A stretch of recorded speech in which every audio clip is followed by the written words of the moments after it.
Welcome back once again to another, I guess we call this a work vlog. I don't have any real purpose today, just getting some stuff done. Since the last video, the Pathfinder is sold. Didn't make much money on it, hardly anything at all. In fact, it had a lot of problems with it that I wasn't aware of. Turns out somebody had ripped out all the four-wheel drive components. The front axle was replaced with a two-wheel drive, the front drive shaft was gone. And I didn't know that until the first person that came and looked at it crawled under there and informed me about it. So they made me an offer that was just a tiny bit more than I had into it. I took it, washed my hands of it, get it out of the way. Every once in a while that has to happen, but as long as I didn't lose money, I am happy. The Leaf is still for sale. Probably can't see it. I don't know. I can't see what the camera's pointed at, but not a lot of nibbles. I knew that one might be a tough sell. And the F-250, well, the title is lost. And it is now up to a title investigator to go to the auction house where I bought it and work with them, go through the paperwork, and issue a new one. So that one's on hold for another couple of weeks as well, and my friend's actually borrowing it right now. So what are we working on today? I think we're going to be working on the family truckster. As you can see, I got this project done. Well, at least as done as it's going to get for now, my little pool deck. So I have to figure out some kind of a wall situation, because like I said before, the guy who had this previously had it butted up against a shop. But, you know, hey, this is our nice little redneck oasis. That consumed a good deal of my time the first half of the summer. But other than a few little odds and ends, it is done. Look at that guy. That's a big boy.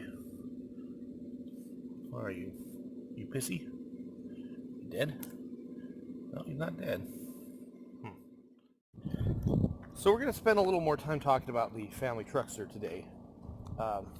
Because out of everything I own, this thing gets more attention than anything. In fact, every delivery guy that comes up here, anybody buying one of my other cars, anybody who sees this thing, just wants to talk about it.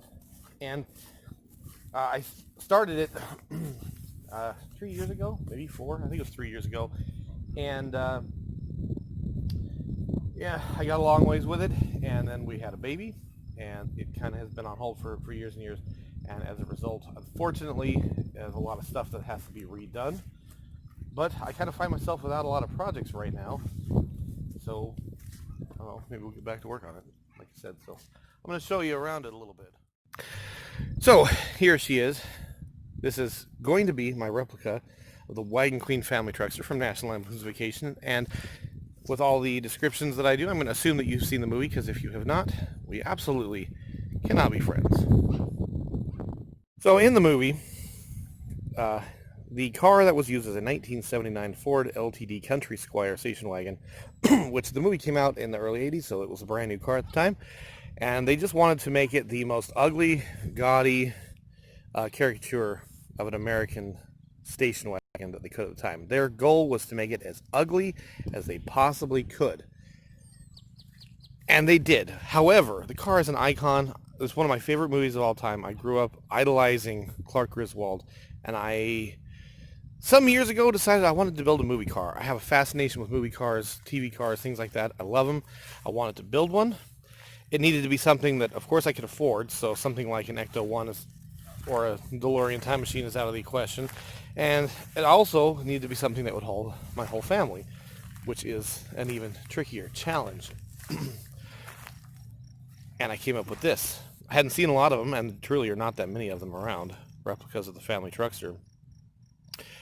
So I got to work, and I can tell you right now, it's a lot more work involved than you would initially think when you see the movie. It actually is kind of a lot of work that went into this ugly replica.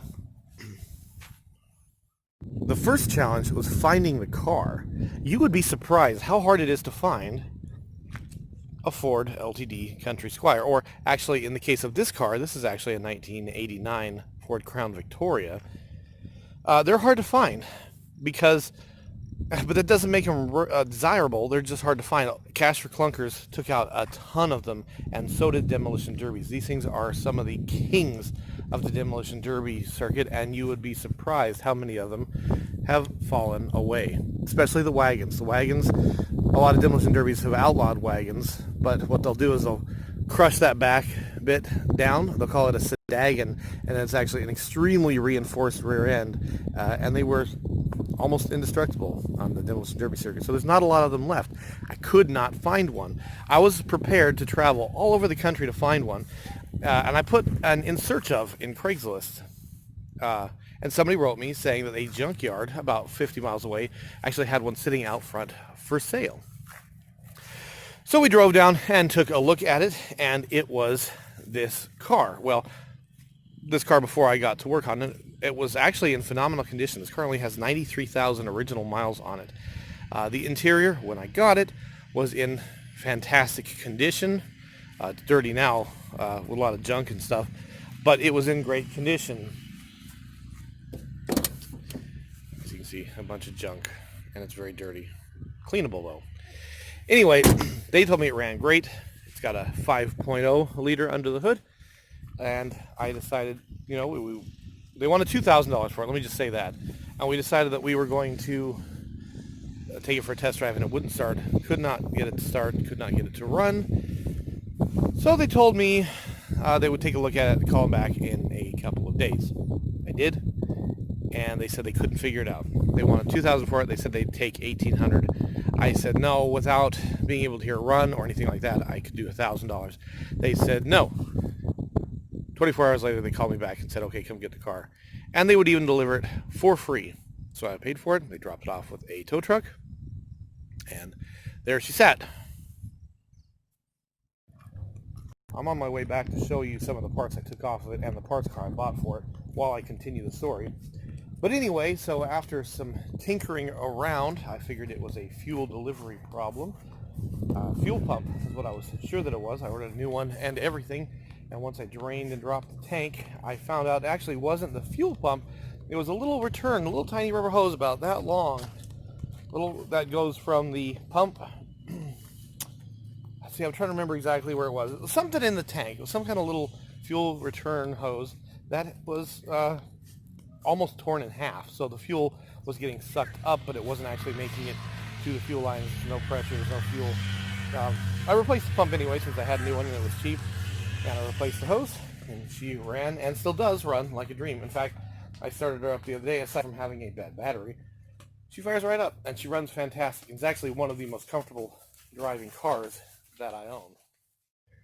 So, obviously, being an 89, the difference is it has a different front end, has a different interior. I like the interior. It's not screen accurate, but it has a lot of features that the 79 does not have, including power windows and door locks and all the creature comforts. So I decided that's okay. The front end, of course, had to be changed out, so I needed a parts car. So I found this. This is a 79 Country Squire LTD.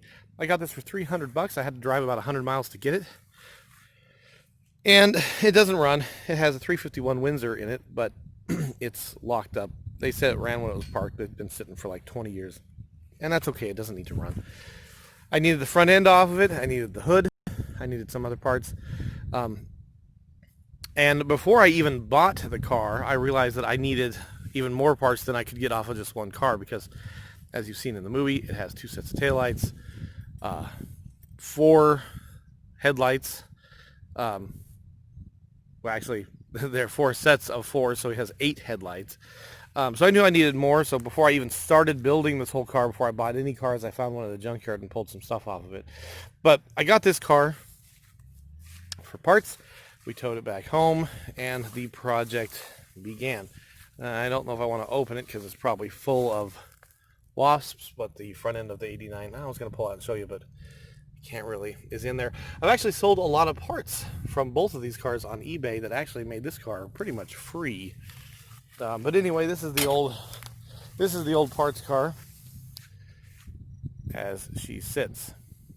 So what has been done and what still has to be done? Well, let me show you. So the front end of the family truckster is obviously completely custom made. What I did was I took the grill off the 79, shaved all the plastic down flush, filled all the little honeycomb pattern in with expanding foam. I cut out the little slats from the front end. And yeah, then I covered it with Bondo. Also, the headlights, so they have to be flipped up. The ones up top here, they have to be flipped upside down. So the whole thing is one unit. It all had to be cut, flipped upside down. Tons of cutting to make it all fit. And then the other set goes right underneath that. The bumper, now out of the few family truckster replicas that I have seen, only one of them has done the bumper correctly. Now in the movie, the bumper, see, the bumper originally is all flat all across the top, but in the movie it's cut right there so that there's like an inch or so where it rises up there into the grill area. I waffled on that for a while for whether I wanted to actually do that or not, and I decided that I did. So I just simply cut off the top portion there and just dropped it down. And then I used this. It looked better when I did it, but there's this chrome tape type stuff that I used to help hide the transition there. And then these bolts, this is how I mounted the bumper.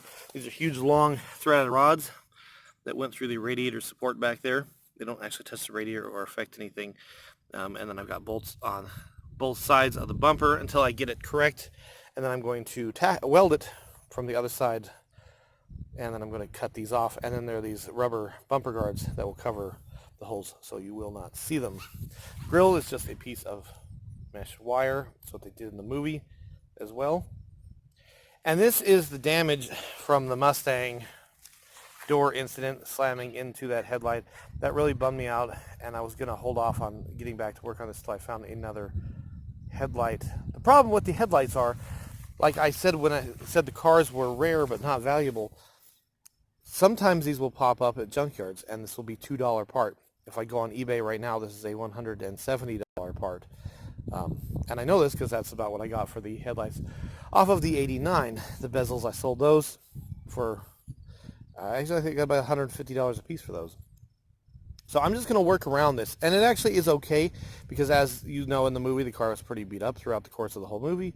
So having the busted up headlight kind of fits with the feel of the vehicle. Also had to swap the hood. It was lined up pretty good and it matched up really good. I'm going to have to readjust it because it now sits weird, but that should not be too hard. Down the side, nothing really down the side except for debadging and whatnot. Body's not yet prepped for paint. In the movie, the car has a huge double-length roof rack that goes all the way from the very back to the very front. Oh yeah, and you see that dent. That was from me crawling on the roof. Hopefully I can get that out. Anyway, I took both cars' roof racks, I cut them in half and spliced them together. Those are put away. I can't show them to you now, but that is all built and ready to go. And also in the movie, the windows are much smaller. They have a weird line, and they go like that. And what I did was what they did in the production of the movie is I just cut a piece of plywood, glued it all down, sanded it all down, and then covered it in Bondo. Those were done and ready to go. However, it sat in the, I have been working a little bit on it now for the last day, and as those sat out, the water got into the plywood, and it expanded and busted out all my plywood and ruined everything. So we're back to the drawing board on those.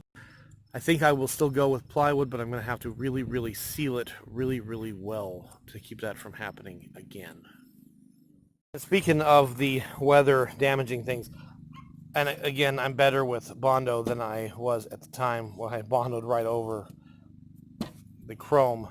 But it cracked and busted off. It's worse now because I busted a lot of it off myself so that I can redo this. This was also all done and ready for paint. It now has a lot of stuff that has to be redone. Thankfully, a lot of the worst of it survived. I mean, a lot of the hardest part actually survived, and I can fix that. The interior of the car, like I said, it was almost mint. The car has very few miles, and it's a New Mexico car, so it has no rust. A lot of junk. Some of that stuff from the Mustang's trunk that I threw in the front seat, and various. This car was storage for a lot of years. Just odds and ends from the food truck and from just everywhere. I got to clean this whole thing out, and it stinks. It collects so much moisture in there, covered in the tarp. A lot of stuff is covered in mold and mildew. Some stuff, this really bums me out, this kind of thing. This was mint condition, and now its paint is all flaking off. But it is what it is. I do have another whole set of taillights, and the movie obviously had 4 taillights. It had the same ones replicated right on this side right here. I have those ready to go as well. But it does run and drive very good. I think it needs a thermostat. The last time I actually drove it anywhere, which was the first time I actually drove it anywhere, and that was to work 2 years ago, I think. Started to spew a little bit of antifreeze. She got a little hot, and I think I know what the problem is. The problem is thermostat, because I nicked the radiator when putting in those bolts to hold the bumper, and I dumped in some the stuff you dump in a radiator to fill up the hole. And you're supposed to remove the thermostat, but that was a quick fix, and on the way home she started to overheat. I think the thermostat's gummed up. Easy fix. So it is out here right now in my little wash station, because I busted off a lot of the loose Bondo on there. Did a lot of sanding. I wanted to get it all cleaned up. And now we are going to start her back up, move her back to my shop, and get back to work. The battery on this is 100% completely toast, so we do have to jump it. And I just noticed this the other day, and this was not like this. So I'm not sure how this happened without me. Oh, it'll actually stay up on its own today. Without me touching it. But that hinge right there is broken. There's actually a little metal tab that is completely snapped off. I don't trust that. That's the great thing about having trash and junk everywhere. A hood prop is never far away. Alright. I got my handy dandy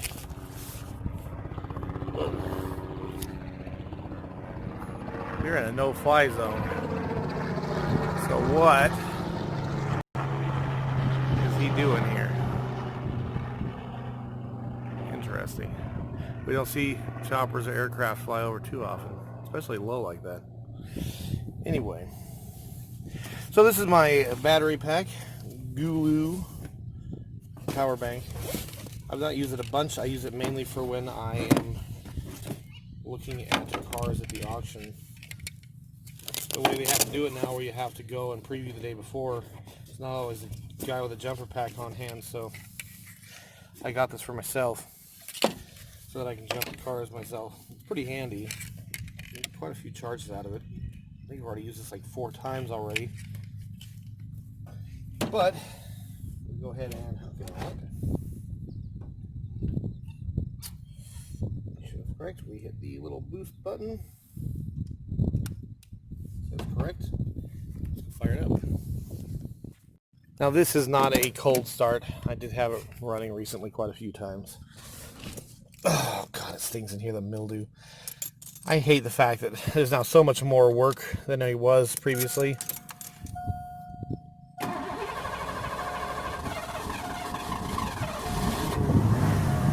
she goes.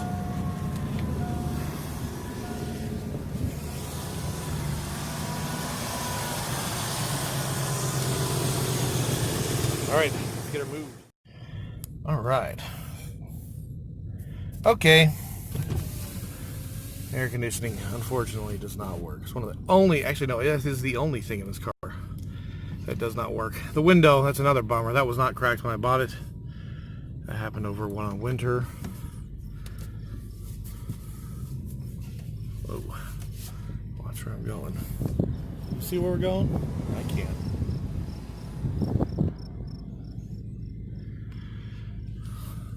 I'll let it roll.